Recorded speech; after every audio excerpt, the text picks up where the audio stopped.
Airlangga Hartarto mundur dari jabatan Ketua Umum Partai Golkar. Airlangga mengaku ingin fokus mengawal transisi pemerintahan dari masa kepemimpinan Presiden Joko Widodo kepada Presiden terpilih Prabowo Subianto.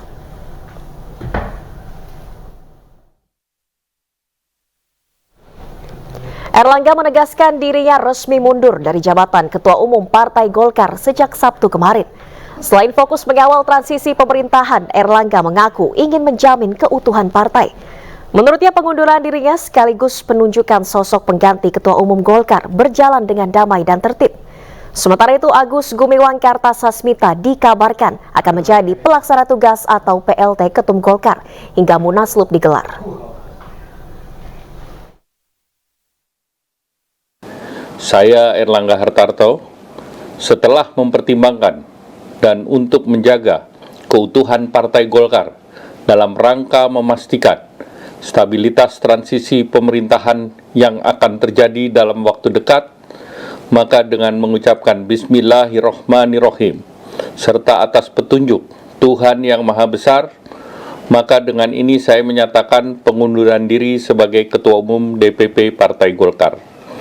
Pengunduran diri ini terhitung sejak semalam, yaitu Sabtu 10 Agustus 2024. Selanjutnya sebagai partai besar yang matang dan dewasa, DPP Partai Golkar akan segera menyiapkan mekanisme organisasi sesuai dengan ketentuan ADART organisasi yang berlaku.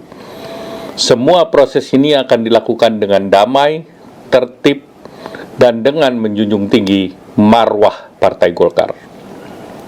Demokrasi harus kita kawal dan kita kembangkan terus-menerus. Partai politik adalah pilar demokrasi kita. Indonesia adalah negeri besar. Kita harus memastikan bahwa demokrasi kita terus berjalan dari satu generasi ke generasi berikutnya. Partai Golkar sejauh ini telah menjadi kebanggaan kita semua, serta menjadi kekuatan terdepan demokrasi Indonesia. Kepada seluruh rakyat Indonesia, terima kasih atas dukungan dan kepercayaan selama ini kepada Partai Golkar sebagai pembawa harapan bagi kemajuan bersama. Sebagai pribadi, saya mohon maaf yang sebesar-besarnya atas kekurangan atau kesalahan yang saya lakukan selama ini.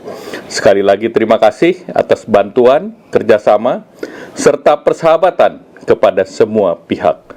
Ya pemirsa, Wakil Ketua Umum Partai Golkar Ahmad Doli Kurnia membantah isu keretakan di tubuh Golkar.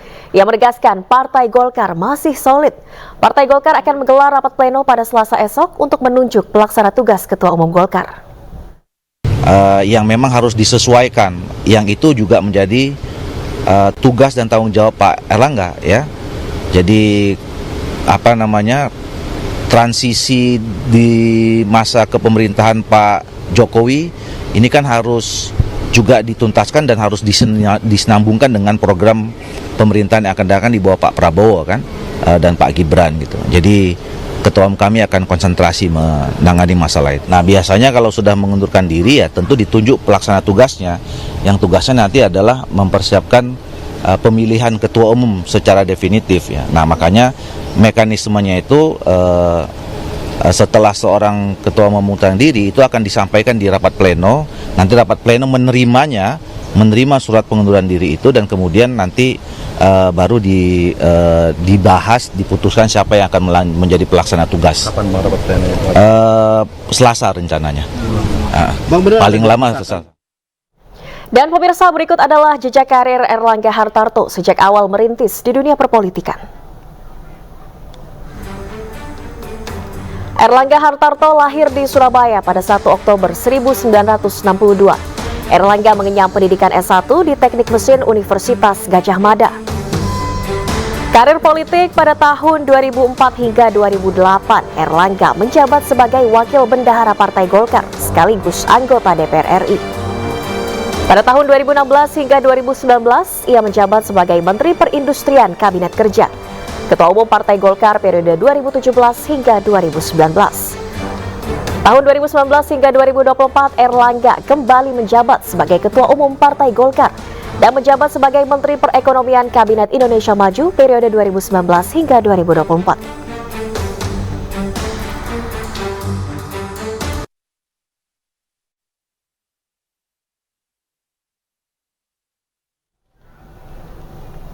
Dan pemirsa, untuk mengetahui informasi terkini, kami telah terhubung dengan rekan Indra Setiabudi di kantor DPP Partai Golkar dan Syahriza Zanski di Komplek Perumahan Menteri Widya Chandra. Selamat sore rekan-rekan, saya ke Syahriza terlebih dahulu. Syahriza, ada informasi apa di Komplek Menteri Widya Chandra? Silakan. Pasca keputusan Airlangga Hartarto mundur dari menjadi sebagai Ketua Umum Partai Golkar, ada sejumlah keterangan baru dari beberapa partai politisi Golkar tentunya yang tadi sempat menyambut ataupun mengiring daripada kepergian daripada Airlangga Hartarto yang berangkat menuju ke IKN begitu. Dan bisa diinformasikan tadi kami sudah berbincang dengan politisi Ahmad Doli, di mana tadi menyebutkan bahwa keputusan mundurnya Airlangga ini untuk menjaga stabilitas transisi pemerintahan daripada Presiden Joko Widodo Ma'ruf Amin menuju ke pemerintahan selanjutnya, yakni Presiden terpilih Prabowo Subianto dan juga Gibran Raka Buming Raka. Tadi juga ditegaskan oleh Ahmad Doli bahwa kemunduran ini tidak ada desakan dari pihak eksternal begitu, mengingat juga tidak ada desakan ataupun dari pihak eksternal terhadap keputusan Airlangga untuk mundur sebagai Ketua Umum Partai Golkar begitu. Dan informasi yang kami terima bahwa selain menegaskan soal stabilitas begitu, dan pihaknya menegaskan tidak ada desakan kembali soal Partai Golkar. Dan selain Ahmad Doli tadi juga ada berbagai politisi lain seperti Maman Abdurrahman dan juga Miutia Hafid yang sempat berbincang dengan Airlangga Hartarto pasca kepergiannya ke IKN dan pasca keputusan soal mundur daripada Ketua Umum Partai Golkar. Dan Nadia dan juga pemirsa, untuk diketahui juga bahwa kabar mundur ini sudah Airlangga memutuskan untuk mundur terhitung sejak Sabtu, di mana ini diumumkan pada Airlangga melalui video pernyataannya pada hari ini yang dipublish dan menegaskan bahwa kepergiannya ini untuk menjaga stabilitas daripada transisi pemerintahan Presiden Joko Widodo dan menuju ke transisi pemerintahan daripada Prabowo Subianto, Gibran Raka Buming Raka. Sementara itu yang bisa kami informasikan, Nadia. Baik, terima kasih Syahriza Zanski. Selanjutnya saya menuju ke Indra Setiabudi di kantor DPP Golkar. Indra, ada informasi terbaru apa pasca pengunduran diri Airlangga Hartarto di sana? Ya, selamat sore Nadia dan juga pemirsa, dapat kami informasikan secara langsung dari gedung DPP Partai Golkar Selipi Jakarta Barat, yang mana sejauh ini masih terpantau sepi, tidak ada aktivitas maupun kegiatan kepartaian pasca diumumkannya secara resmi pengunduran diri dari Airlangga Hartarto selaku mundur menjadi Ketua Umum Partai Golkar. Dan diketahui pengunduran diri Airlangga Hartarto ini dilakukan secara internal melalui video, yang mana ini dilakukan pada kemarin malam pada tanggal 10 Agustus 2024, yang mana menurut wakil Ketua Umum Golkar Doli ini menyampaikan dengan alasan ingin menjaga stabilitas, mengingat sebentar lagi pemerintahan mengalami penggantian dalam periode pemerintahan Prabowo Subianto dan Gibran Raka Buming Raka. Sementara itu, untuk keputusan terkait sosok pengganti sementara ini akan dilakukan esok hari melalui rapat pleno Golkar yang akan dilaksanakan pada tanggal 13 Agustus 2024, dikarenakan munas secara resmi diketahui pada Desember 2024 mendatang. Dan yang menariknya, Nadia dan juga pemirsa, dapat kami informasikan terkait nama santer yang akan meramaikan bursa duduk di Ketua Umum Golkar ini ada nama Bambang Susatyo, yang mana ini masih menjadi atau menjabat sebagai Ketua MK, dan juga ada Agus Kartasasmita yang saat ini juga masih menjabat Menteri Investasi Republik Indonesia, dan juga nama Bahlil juga turut meramaikan bursa pengganti ataupun calon ketua baru di Golkar sendiri, yang saat ini menjadi Menteri Investasi.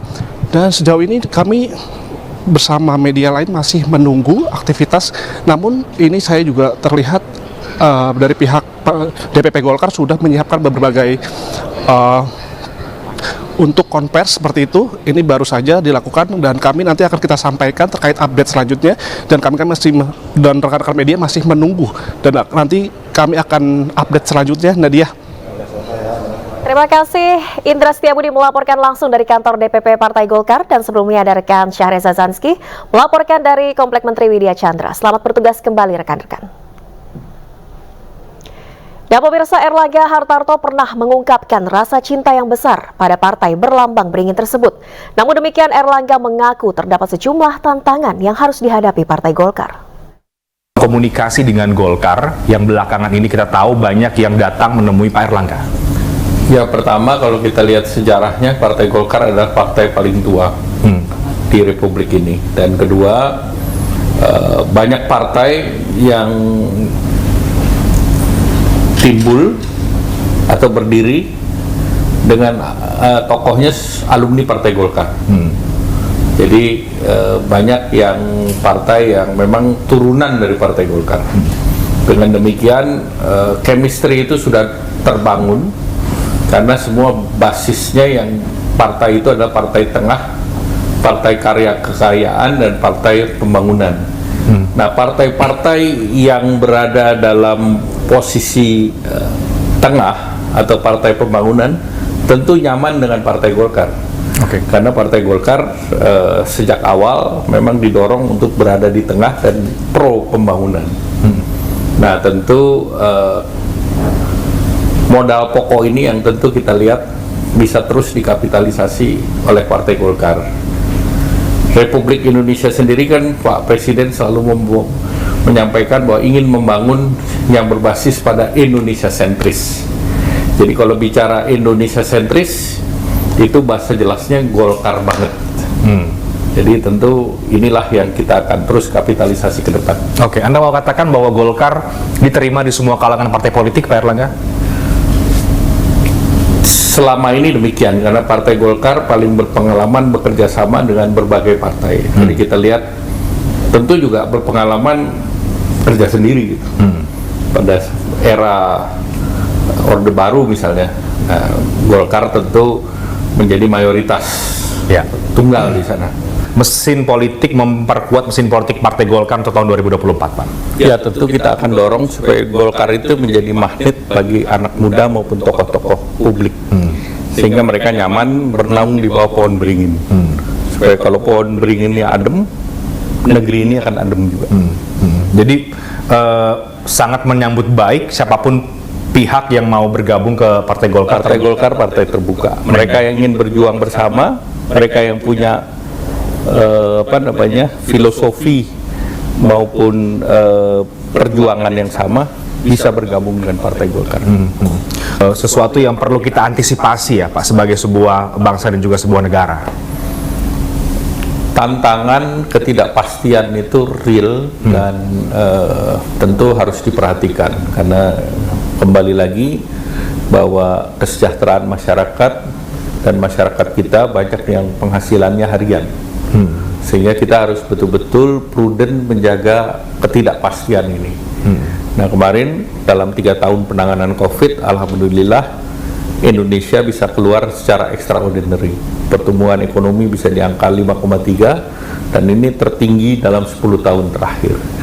Kemudian juga inflasi kita bisa tekan, di mana inflasi kita jauh lebih rendah daripada bahkan Amerika, Singapura, ataupun berbagai negara lain.